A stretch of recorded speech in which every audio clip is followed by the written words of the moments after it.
दोस्तों नमस्कार। आप देख रहे हैं बिहार के मुख्य समाचार। जुड़े रहिए दिन भर की ताजा और बड़ी खबरों के साथ। विकास, रोजगार, योजना, पेंशन, साथ ही साथ कृषि, मौसम, राजनीति, सभी खबरें एक एक करके विस्तार से। बने रहिए वीडियो में शुरू से अंत तक।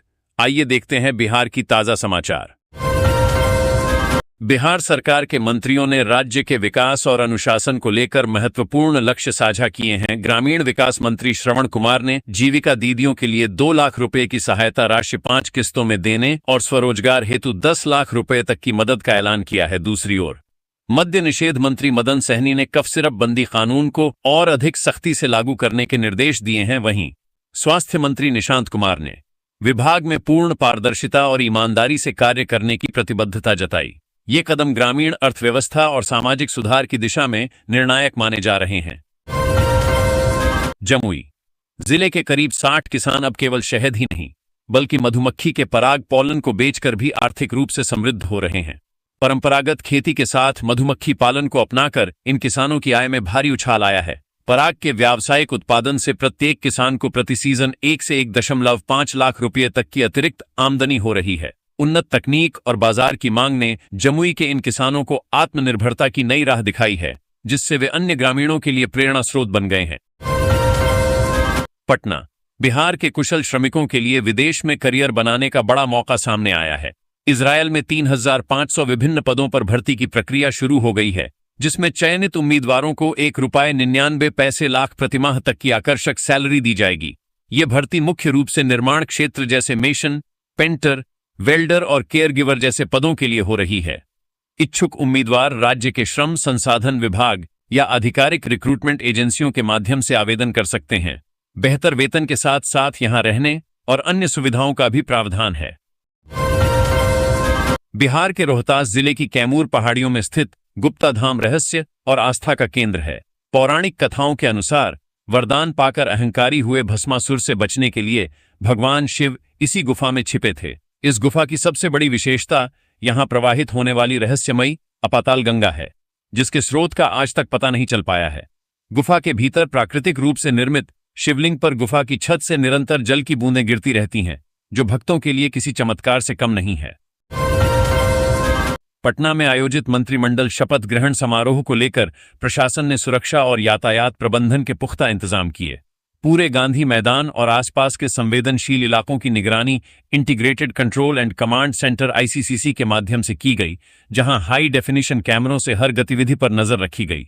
यातायात सुगम बनाए रखने के लिए कई मार्गों में बदलाव किया गया और बड़ी संख्या में पुलिस बल की तैनाती रही। तकनीक और सतर्कता के समन्वय से समारोह शांतिपूर्ण संपन्न हुआ। पटना के IGIMS नर्सिंग कॉलेज में छात्राओं ने अपनी मांगों को लेकर जबरदस्त हंगामा किया। छात्राओं ने कॉलेज की प्रिंसिपल और वाइस प्रिंसिपल को घंटों बंधक बनाए रखा और उनके खिलाफ जमकर नारेबाजी की। छात्राओं का आरोप है कि कॉलेज प्रशासन द्वारा उनके साथ तानाशाही रवैया अपनाया जा रहा है और मूलभूत सुविधाओं का अभाव है। प्रदर्शन इतना उग्र था कि सुरक्षा कर्मियों को स्थिति संभालने में काफी मशक्कत करनी पड़ी। घंटों चले इस हाई वोल्टेज ड्रामे के बाद प्रशासन के हस्तक्षेप और ठोस आश्वासन मिलने पर ही छात्राओं ने बंधक बनाए गए अधिकारियों को मुक्त किया। ये घटना कॉलेज कैंपस में चर्चा का विषय बनी हुई है। बिहार कैबिनेट के हालिया विस्तार में क्षेत्रीय संतुलन के लिहाज से उत्तर बिहार का वर्चस्व स्पष्ट रूप से दिखाई दे रहा है। मुख्यमंत्री नीतीश कुमार और उप मुख्यमंत्री सम्राट चौधरी के नेतृत्व वाले इस मंत्रिमंडल में उत्तर बिहार से 20 मंत्रियों को जगह मिली है, जबकि दक्षिण बिहार से 15 चेहरे शामिल किए गए हैं। राजनीतिक विश्लेषकों का मानना है कि आगामी चुनावों को देखते हुए उत्तर बिहार के मजबूत वोट बैंक को साधने के लिए यह रणनीति अपनाई गई है। जातीय समीकरणों और क्षेत्रीय प्रतिनिधित्व के इस मेल के जरिए सरकार ने विकास की कमान सीधे तौर पर उत्तर बिहार के हाथों में मजबूती से थमा दी है। बिहार परिवहन विभाग ने राज्य में वाहनों पर जातिसूचक शब्द, स्टिकर या संकेत लगाने वालों के विरुद्ध सख्त रुख अपनाया है। विभाग द्वारा जारी नए निर्देश के अनुसार यदि किसी 2 पहिया या 4 पहिया वाहन पर जाति का प्रदर्शन पाया जाता है तो वाहन स्वामी पर 2,000 रुपये का जुर्माना लगाया जाएगा। ये कार्रवाई यातायात नियमों के उल्लंघन और सामाजिक सद्भाव बनाए रखने के उद्देश्य से की जा रही है। विभाग ने सभी जिलों के अधिकारियों को सघन चेकिंग अभियान चलाने और उल्लंघनकर्ताओं के खिलाफ तत्काल कार्रवाई करने का आदेश दिया है। बिहार में भारी आर्थिक असमानता का मामला सामने आया है। राज्य की प्रति व्यक्ति आय राष्ट्रीय औसत से काफी कम होने के बावजूद यहां के मंत्रियों को मिलने वाली सुविधाएं बेहद विलासितापूर्ण हैं। एक मंत्री को मासिक वेतन और भत्तों के साथ लगभग 10 लाख रुपए मूल्य की व्यापक सुविधाएं मिलती हैं। इसमें आलीशान बंगला, मुफ्त बिजली पानी, सुरक्षाकर्मी, निजी स्टाफ और वाहनों का भारी भरकम खर्च शामिल है। सीमित संसाधनों वाले राज्य में जनप्रतिनिधियों पर होने वाला यह विशाल खर्च अब सार्वजनिक चर्चा और आलोचना का विषय बना हुआ है। बिहार में मुख्यमंत्री सम्राट चौधरी के नेतृत्व वाली नई टीम में अनुभव और आधुनिक विजन का शानदार संतुलन दिख रहा है। मंत्रिमंडल के गठन में युवा, ऊर्जा और अनुभवी जनप्रतिनिधियों को प्राथमिकता दी गई है। विशेष बात यह है कि इस टीम में डॉक्टर, इंजीनियर, शिक्षक और उद्यमी जैसे पेशेवरों को स्थान मिला है, जो राज्य के विकास को तकनीकी और शैक्षणिक मजबूती प्रदान करेंगे। विशेषज्ञों की यह भागीदारी सुशासन को नई ऊंचाई पर ले जाने और बिहार के सर्वांगीण विकास में मील का पत्थर साबित होगी। बिहार के अंचलों में राजस्व कार्यों की मॉनिटरिंग अब और सख्त होगी। कार्यों में पारदर्शिता और तेजी लाने के उद्देश्य से विभाग ने प्रतिदिन सीधी समीक्षा करने का निर्णय लिया है। इस नई व्यवस्था के तहत म्यूटेशन, परिमार्जन और भूमि सर्वेक्षण जैसे महत्वपूर्ण कार्यों की प्रगति रिपोर्ट रोज जांची जाएगी। विभागीय स्तर पर होने वाली इस क्लोज मॉनिटरिंग से न केवल फाइलों का निपटारा समय पर होगा, बल्कि भ्रष्टाचार पर भी लगाम लगेगी। सरकार का लक्ष्य आम जनता को बिना किसी देरी के पारदर्शी राजस्व सेवाएं उपलब्ध कराना है। बिहार में कुसिरप बंदी को पूरी तरह प्रभावी बनाने के लिए मद्य निषेध विभाग अब गंगा पार के दुर्गम दियारा क्षेत्रों में उन्नत ड्रोन तैनात करेगा। दियारा की भौगोलिक स्थिति का लाभ उठाकर फल फूल रहे अवैध शराब निर्माण और तस्करी के सिंडिकेट को ध्वस्त करने के लिए यह फैसला लिया गया है। ये हाईटेक ड्रोन न सिर्फ दुर्गम इलाकों की लाइव फीड देंगे, बल्कि रात के अंधेरे में भी संदिग्ध गतिविधियों को पकड़ने में सक्षम होंगे। विभाग लक्ष्य तकनीक के जरिए छापेमारी को अधिक सटीक और सुरक्षित बनाना है, ताकि माफियाओं के नेटवर्क को जड़ से मिटाया जा सके। किशनगंज। बिहार के किशनगंज जिले में सुरक्षा व्यवस्था और बुनियादी ढांचे को मजबूत करने की दिशा में एक बड़ा कदम उठाया गया है। राज्य सरकार ने पोठिया अंचल में केंद्रीय औद्योगिक सुरक्षा बल CISF के क्षेत्रीय प्रशिक्षण केंद्र RTC की स्थापना के लिए 110 एकड़ जमीन के हस्तांतरण को औपचारिक स्वीकृति दे दी है। इस केंद्र के बनने से न केवल सीमावर्ती क्षेत्रों की सुरक्षा सुदृढ़ होगी, बल्कि स्थानीय स्तर पर रोजगार और विकास के नए अवसर भी पैदा होंगे। आधिकारिक सूत्रों के अनुसार जल्द ही निर्माण प्रक्रिया शुरू करने के लिए भूमि का सीमांकन किया जाएगा। यह केंद्र उत्तर पूर्वी भारत में CISF की प्रशिक्षण क्षमताओं को विस्तार देने में मील का पत्थर साबित होगा। बिहार राज्य प्रदूषण नियंत्रण परिषद BSPCB ने हाल ही में ठोस अपशिष्ट प्रबंधन को लेकर एक महत्वपूर्ण ऑनलाइन प्रशिक्षण कार्यक्रम सफलतापूर्वक संपन्न किया है। इस पहल के साथ ही पटना में खुले में कचरा फेंकने या उसे जलाने पर अब पूर्ण प्रतिबंध लगा दिया गया है। परिषद ने सख्त निर्देश जारी किए हैं कि इन नियमों का उल्लंघन करने वालों के खिलाफ भारी जुर्माना वसूलने के साथ साथ कानूनी मुकदमा भी दर्ज किया जाएगा। इस कदम का मुख्य उद्देश्य शहर की वायु गुणवत्ता में सुधार करना और कचरा प्रबंधन प्रणाली को अधिक प्रभावी बनाना है। निगम प्रशासन अब CCTV और विशेष टीमों के जरिए निगरानी करेगा, ताकि शहर को स्वच्छ और प्रदूषण मुक्त रखा जा सके। बिहार मंत्रिमंडल विस्तार में जमुई और भागलपुर जिलों ने सत्ता के समीकरणों में अपनी विशेष धाक जमाई है। इस विस्तार में एक अद्भुत संयोग देखने को मिला है, जहां 2 विशिष्ट क्षेत्रों से 2-2 नेताओं को कैबिनेट में जगह मिली है। जमुई के गिद्धौर गांव से सुमित सिंह और दामोदर रावत ने अपनी पहचान बनाई। वहीं भागलपुर के खरीक प्रखंड ने भी इतिहास रचा। खरीक से शैलेंद्र और गोपालपुर विधायक गोपाल मंडल या संबंधित क्षेत्र के नेता के प्रभाव ने सबको चौंकाया। एक ही गांव और प्रखंड से 2-2 मंत्रियों का चुना जाना न केवल क्षेत्रीय गौरव की बात है, बल्कि राज्य की राजनीति में इन क्षेत्रों के बढ़ते दबदबे को भी दर्शाता है। नवगछिया क्षेत्र के निवासियों के लिए एक नई किरण जागी है। गोपालपुर और बिहपुर विधानसभा क्षेत्र के विधायकों के बिहार सरकार में मंत्री बनने से नवगछिया पुलिस जिले को पूर्ण राजस्व जिला घोषित किए जाने की मांग तेज हो गई है। स्थानीय लोगों का मानना है कि अब सत्ता में मजबूत प्रतिनिधित्व होने से वर्षों पुराना ये सपना हकीकत में बदल सकता है। राजस्व जिले का दर्जा मिलने से प्रशासनिक कार्यों में सुगमता आएगी और क्षेत्र का चौमुखी विकास सुनिश्चित होगा। भागलपुर विक्रमशिला सेतु पर आवागमन बाधित होने का सीधा असर अब शहर की रसोई तक पहुंच गया है। सेतु बंद होने से मालवाहक ट्रकों की आवाजाही ठप है। जिससे भागलपुर में रसोई गैस एलपीजी की आपूर्ति बुरी तरह प्रभावित हुई है। शहर की अधिकांश गैस एजेंसियों में सिलेंडरों का स्टॉक पूरी तरह खत्म हो गया है। आपूर्ति श्रृंखला टूटने के कारण हजारों उपभोक्ताओं की बुकिंग लंबित है। गैस रिफिल न होने से आम जनता के बीच हाहाकार मचा है, जबकि एजेंसियां आपूर्ति बहाल होने का इंतजार कर रही हैं। छात्र राजनीति में जिद्दी बूलो के नाम से विख्यात शैलेश कुमार उर्फ बूलो मंडल अब बिहार सरकार में मंत्री की जिम्मेदारी संभाल रहे हैं। राजद से अपने राजनीतिक जीवन की शुरुआत कर जदयू तक का सफर तय करने वाले मंडल की सफलता में उनके बड़े भाई दिवाकर प्रसाद मंडल का मार्गदर्शन और संघर्ष महत्वपूर्ण रहा है। जमीन से जुड़े इस नेता का सफर दर्शाता है कि छात्र जीवन का संकल्प और अपनों का सहयोग राजनीति के शिखर तक पहुंचा सकता है। भागलपुर विक्रमशिला सेतु पर परिचालन बाधित होने का सीधा असर शहर की रफ्तार पर पड़ा है।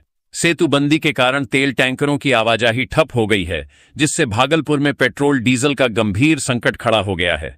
शहर के अधिकांश पेट्रोल पंप ड्राई हो चुके हैं और जहां स्टॉक बचा है वहां वाहनों की लंबी कतारें लगी हैं। कई पंपों पर राशनिंग के तहत सीमित मात्रा में ही ईंधन दिया जा रहा है। इस किल्लत ने आम जनजीवन और परिवहन व्यवस्था को पूरी तरह अस्त व्यस्त कर दिया है। बिहार में भीषण गर्मी झेल रहे लोगों के लिए राहत भरी खबर है। मौसम विभाग आईएमडी के अनुसार चक्रवातीय परिसंचरण और बंगाल की खाड़ी से आ रही नमी के कारण अगले 7 दिनों तक तापमान में विशेष वृद्धि नहीं होगी। उत्तर बिहार के 13 जिलों सीतामढ़ी, शिवहर, मुजफ्फरपुर, वैशाली, मधुबनी, दरभंगा, समस्तीपुर, सुपौल, सहरसा, मधेपुरा, अररिया, पूर्णिया और किशनगंज में 40-50 किमी घंटा की रफ्तार से तेज हवाओं के साथ झमाझम बारिश और वज्रपात की संभावना है। दक्षिण बिहार के जिलों में भी बादल छाए रहेंगे, जिससे उमस भरी गर्मी से बड़ी राहत मिलेगी। पटना के निवासियों को आज बिजली संकट का सामना करना पड़ सकता है। रखरखाव और आवश्यक मरम्मत कार्य के कारण आज शहर के 6 प्रमुख फीडरों से बिजली आपूर्ति अस्थायी रूप से बाधित रहेगी। इसके परिणामस्वरूप संबंधित इलाकों में सुबह 10 बजे से दोपहर 2 बजे तक या काम पूरा होने तक बिजली गुल रहेगी। बिजली विभाग के अनुसार ये कटौती मानसून पूर्व की तैयारियों और लाइनों के सुधार के लिए की जा रही है। उपभोक्ताओं को सलाह दी गई है कि वे अपने जरूरी काम समय रहते निपटा लें। असुविधा के लिए विभाग ने खेद व्यक्त किया है। बिहार की राजनीति में एक नया अध्याय शुरू करते हुए मुख्यमंत्री सम्राट चौधरी ने अपने मंत्रिमंडल का विस्तार कर दिया है।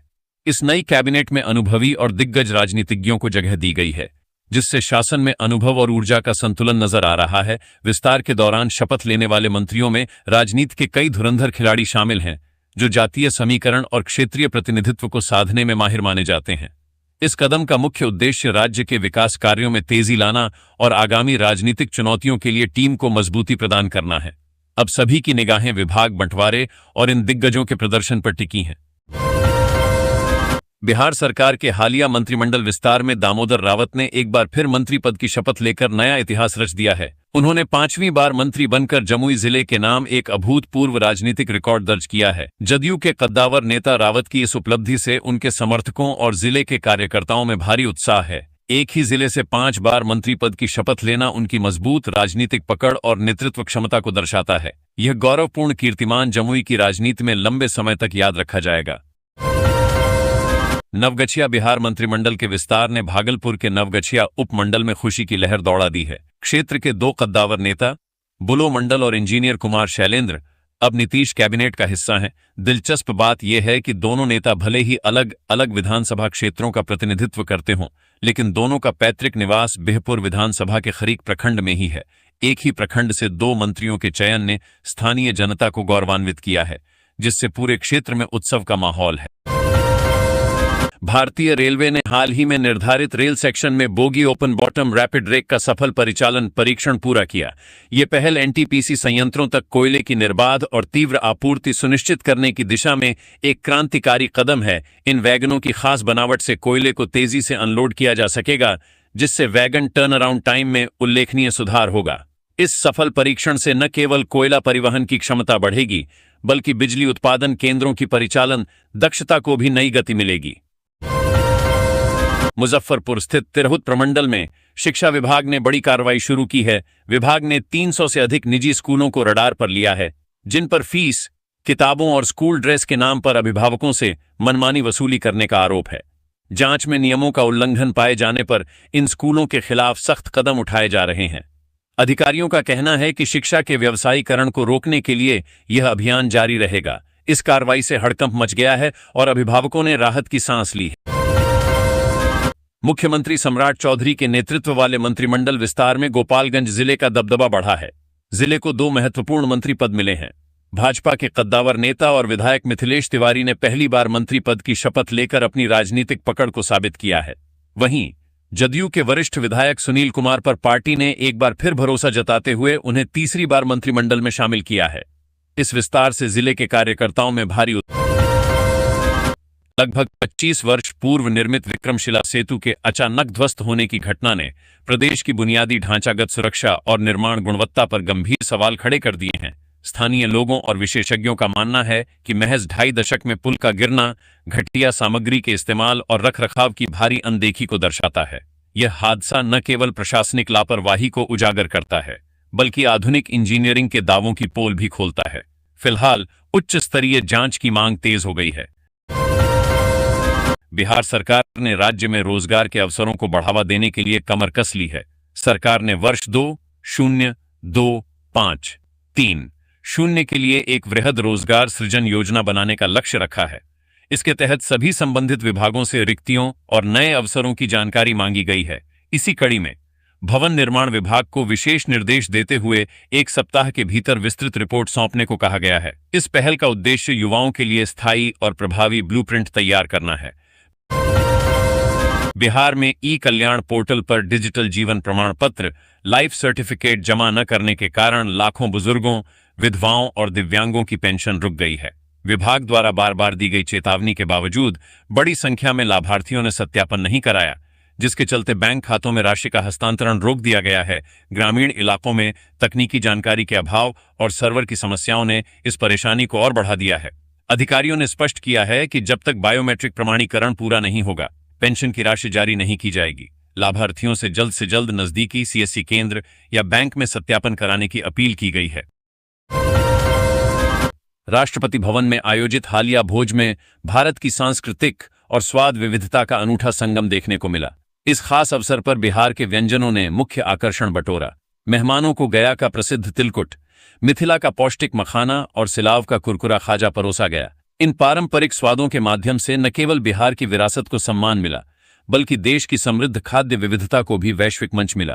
राष्ट्रपति के इस भोज ने अ लोकल फॉर वोकल के संदेश को स्वाद के साथ बखूबी पेश किया। मुजफ्फरपुर शहर के प्रतिष्ठित मुजफ्फरपुर क्लब की 9.43 एकड़ बेशकीमती जमीन को लेकर नया विवाद खड़ा हो गया है। बिहार गुरुद्वारा समन्वय समिति ने इस भूमि पर अपना मालिकाना हक जताते हुए दावा ठोका है। समिति के अनुसार यह जमीन ऐतिहासिक रूप से गुरुद्वारे की है।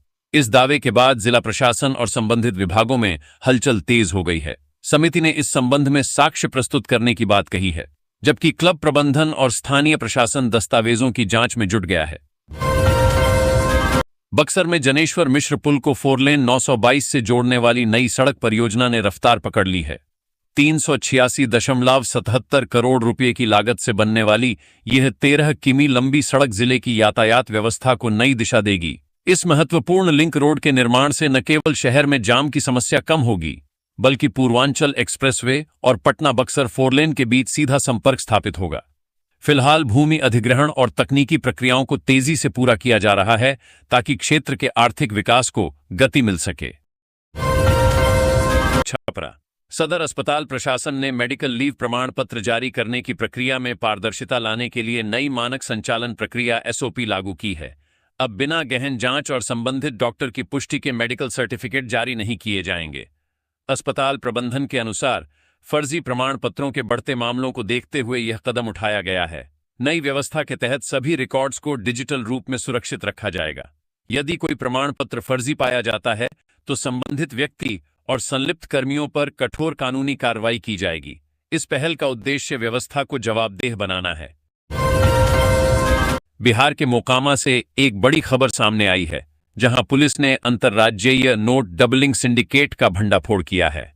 यह गिरोह केमिकल के जरिए नोट दोगुना करने का लालच देकर लोगों से ठगी करता था। पुलिस ने छापेमारी के दौरान गिरोह के 2 सदस्यों को गिरफ्तार किया है। जांच में पता चला है कि इस सिंडिकेट का नेटवर्क बिहार समेत कई राज्यों में फैला हुआ है। इनके पास से भारी मात्रा में संदिग्ध केमिकल और जाली नोट बरामद हुए हैं। फिलहाल पुलिस फरार सदस्यों की तलाश में जुटी है। बिहार राज्य निर्वाचन आयोग ने पंचायत चुनाव 2026 में समावेशी मतदान की दिशा में बड़ा कदम उठाया है। अब 80 वर्ष से अधिक आयु के बुजुर्गों, दिव्यांगों और गर्भवती महिलाओं को मतदान केंद्र जाने की जरूरत नहीं होगी। आयोग द्वारा विकसित विशेष मोबाइल ऐप के जरिए ये मतदाता घर बैठे सुरक्षित तरीके से ई वोटिंग कर सकेंगे। इस तकनीक में फेस रिकॉग्निशन, चेहरा पहचान और आधार लिंकिंग का उपयोग किया गया है, जिससे पारदर्शिता बनी रहे और मतदान का प्रतिशत बढ़ सके। यूपी बिहार बॉर्डर पर स्थित गन्ने के खेतों में एक तेंदुए के छिपे होने से ग्रामीणों में भारी दहशत है। तेंदुए की लोकेशन ट्रेस होने के बाद वन विभाग अलर्ट मोड पर है। सुरक्षा को देखते हुए गोरखपुर से ट्रैंकुलाइजर गन और विशेषज्ञों की टीम मंगाई गई है। वन अधिकारियों के अनुसार गन्ने की ऊंची फसल के कारण रेस्क्यू में चुनौती आ रही है। टीम के पहुंचते ही तेंदुए को बेहोश कर पकड़ने का एक्शन शुरू होगा। प्रशासन ने स्थानीय लोगों को खेतों की ओर न जाने की सख्त हिदायत दी है। बिहार के शिक्षा मंत्री सुनील कुमार ने टीआरई 4 शिक्षक नियुक्ति परीक्षा के अभ्यर्थियों को बड़ी राहत देते हुए कहा है कि विभाग की कार्यप्रणाली में अगले एक सप्ताह में बड़ा बदलाव देखने को मिलेगा। मंत्री ने भरोसा दिलाया कि भर्ती प्रक्रिया को और अधिक पारदर्शी और गतिमान बनाने के लिए ठोस कदम उठाए जा रहे हैं। रिक्तियों की गणना और नियुक्ति कैलेंडर को लेकर उठ रहे सवालों के बीच यह बयान अभ्यर्थियों के लिए उम्मीद की किरण लेकर आया है। जल्द ही नई अधिसूचना जारी होने की संभावना है। बिहार सरकार के नवनियुक्त युवा इंजीनियर मंत्री निशांत और दीपक ने आधिकारिक तौर पर अपना कार्यभार संभाल लिया है। तकनीकी पृष्ठभूमि से आने वाले दोनों मंत्रियों ने राज्य के सर्वांगीण विकास को अपनी प्राथमिकता बताया। पदभार ग्रहण करने के बाद उन्होंने कहा कि वे आधुनिक तकनीक और पारदर्शिता के माध्यम से परियोजनाओं को गति देंगे। उनके एजेंडे में बुनियादी ढांचे का सुदृढ़ीकरण, युवाओं के लिए रोजगार के नए अवसर पैदा करना और सरकारी योजनाओं का डिजिटल सशक्तिकरण प्रमुखता से शामिल है। बिहार सरकार ने राज्य में इलेक्ट्रिक वाहनों को बढ़ावा देने के लिए एक बड़ी पहल शुरू की है। अब राज्य के प्रमुख हाईवे पर स्थित ढाबों, होटलों और पेट्रोल पंपों पर चार्जिंग स्टेशन स्थापित किए जाएंगे। इस योजना का मुख्य उद्देश्य लंबी दूरी की यात्रा करने वाले ईवी चालकों की रेंज एंग्जाइटी को दूर करना और बुनियादी ढांचे को मजबूत बनाना है। सरकार के इस कदम से न केवल यात्रियों को सुविधा मिलेगी, बल्कि राज्य में प्रदूषण के स्तर में भी भारी कमी आएगी। यह पहल बिहार को हरित और स्वच्छ परिवहन की ओर ले जाने में मील का पत्थर साबित होगी। जनकपुर जयनगर नेपाल सरकार ने सीमावर्ती व्यापार और आवागमन को सुगम बनाने के लिए एक महत्वपूर्ण निर्णय लिया है। सरकार ने धनुषा जिले के इनरवा में, जो भारत के जयनगर सीमा से सटा हुआ है, एक छोटी भंसार उप भंसार कार्यालय खोलने की घोषणा की है। इस कार्यालय के खुलने से स्थानीय व्यापारियों और आम जनता को बड़ी राहत मिलेगी। अब छोटी दूरी के व्यापारिक सामानों के सीमा शुल्क कस्टम की प्रक्रिया यहीं पूरी हो सकेगी, जिससे मुख्य भंसार कार्यालयों पर दबाव कम होगा और तस्करी पर भी रोक लगेगी। यह कदम जयनगर जनकपुर रेल सेवा के विस्तार और बढ़ते सीमा व्यापार को देखते हुए बेहद अहम माना जा रहा है। पटना हाईकोर्ट में शिक्षिका अलका राय ने याचिका दायर कर राजीव नगर थाना प्रभारी पर गंभीर आरोप लगाए हैं। याचिका के अनुसार पुलिस ने उनके साथ अभद्र व्यवहार किया और उनके संवैधानिक अधिकारों का हनन किया। अलका राय का कहना है कि न्याय के लिए दर दर भटकने के बाद उन्हें अदालत का दरवाजा खटखटाना पड़ा। उन्होंने थाना प्रभारी के खिलाफ सख्त विभागीय कार्रवाई और सुरक्षा की मांग की है। इस मामले ने पुलिसिया कार्यशैली पर एक बार फिर सवालिया निशान लगा दिए हैं। जमुई निगरानी अन्वेषण ब्यूरो की टीम ने बड़ी कार्रवाई करते हुए सामुदायिक स्वास्थ्य केंद्र CHC सोनो के हेड क्लर्क रूपेश कुमार को रंगे हाथ गिरफ्तार किया है। आरोपी क्लर्क एक संविदा कर्मी के बकाया वेतन भुगतान और सेवा विस्तार के बदले 37,000 रुपये की रिश्वत ले रहा था। निगरानी विभाग को मिली शिकायत के बाद जाल बिछाया गया और क्लर्क को रिश्वत की राशि के साथ दबोच लिया गया। गिरफ्तारी के बाद टीम आरोपी को लेकर पटना रवाना हो गई, जहां उससे आगे की पूछताछ की जा रही है। इस कार्रवाई से स्वास्थ्य विभाग में हड़कंप मच गया है। पश्चिम चंपारण में यूरिया की भारी किल्लत ने किसानों की चिंता बढ़ा दी है। रामनगर समेत कई इलाकों से खाद गायब है, जिससे गन्ना और सब्जी की फसलों को नुकसान हो रहा है। वहीं बगहा में निर्धारित मूल्य से अधिक कीमत पर यूरिया बेचने को लेकर किसानों और दुकानदारों के बीच तीखा विवाद हुआ। मामले की गंभीरता को देखते हुए कृषि अधिकारी ने हस्तक्षेप किया। किसानों ने प्रशासन से खाद की उपलब्धता सुनिश्चित करने और कालाबाजारी रोकने की मांग की है। नगर परिषद सिमरी बख्तियारपुर द्वारा छठ पूजा के मद्देनजर 4 प्रमुख पोखरों के सौंदर्यीकरण और आधुनिक घाटों के निर्माण की तैयारी तेज कर दी गई है। 2.52 करोड़ रुपए की लागत से बन रहे इन घाटों का उद्देश्य व्रतियों को भीड़-भाड़ और असुविधा से निजात दिलाना है। इस परियोजना के तहत पोखरों की सफाई के साथ साथ रोशनी और सुरक्षा के पुख्ता इंतजाम किए जा रहे हैं। आधुनिक सुविधाओं से लैस ये घाट इस बार श्रद्धालुओं को एक सुखद और सुरक्षित अनुभव प्रदान करेंगे। मैं एक गरीब किसान था, लेकिन मैंने अपने साहस और बुद्धिमानी से एक राज्य को बचाया। अब लोग मुझे एक हीरो के रूप में याद करते हैं। पश्चिम बंगाल में हुए 2026 के विधानसभा चुनाव में भारतीय जनता पार्टी ने 207 सीटें जीतकर ऐतिहासिक बहुमत हासिल किया है। इस प्रचंड जीत के बाद भाजपा ने आधिकारिक तौर पर शुवेंदु अधिकारी को राज्य के अगले मुख्यमंत्री के रूप में घोषित कर दिया है। शुवेंदु अधिकारी ने सीधे मुकाबले में निवर्तमान मुख्यमंत्री ममता बनर्जी को हराकर अपनी ताकत साबित की। पार्टी आलाकमान के इस फैसले से कार्यकर्ताओं में भारी उत्साह है। राज्य में अब भाजपा की पहली सरकार के शपथ ग्रहण की तैयारियां जोरों पर हैं। आज का मौसम 9 मई 2026। देश के कुछ राज्यों में लोग जहां भीषण गर्मी से त्रस्त हैं, वहीं मौसम विभाग ने 9 मई को यूपी, बिहार समेत 17 राज्यों के लिए एक बार फिर से आंधी बारिश की चेतावनी जारी कर दी है। इस दौरान 70 से लेकर 80 किलोमीटर की रफ्तार से तेज आंधी चलने की भी चेतावनी है। लोगों को बहुत अधिक सतर्क रहने की जरूरत है। पूर्वी भारत के राज्यों में वज्रपात और बिजली कहर बरपा सकती है। वहीं पहाड़ी राज्यों के लिए भी खास चेतावनी जारी की गई है। यात्रा की प्लानिंग करने से पहले मौसम का अपडेट जरूर पढ़ लीजिए, नहीं तो बीच रास्ते में मुसीबत में फंस सकते हैं। जय हिंद, जय भारत, वंदे मातरम।